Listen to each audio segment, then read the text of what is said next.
Anne arnaquée par un faux Brad Pitt. Comment les équipes de Sept à 8 ont-elles découvert son histoire? L'arnaque dont a été victime Anne, qui a donné plus de 800 000 € à un escroc se faisant passer pour Brad Pitt, a généré un buzz mondial. Mais comment les équipes de Sept à 8 ont-elles eu vent de cette affaire hors norme? Rarement un épisode de Sept à 8 n'aura autant fait parler de lui. Difficile d'être passé à côté du reportage consacré à Anne, une Française de 53 ans qui a été victime d'une arnaque sentimentale sur Internet.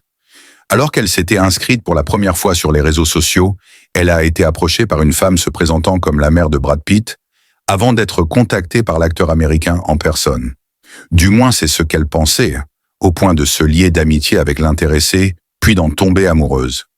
Une love story virtuelle qui lui a coûté cher puisque l'homme derrière l'écran était en réalité un arnaqueur, lequel est parvenu à lui soutirer plus de 800 000 € en lui faisant croire que Brad Pitt avait besoin d'argent pour payer ses soins hospitaliers, son argent étant bloqué en raison de sa procédure de divorce avec Angelina Jolie.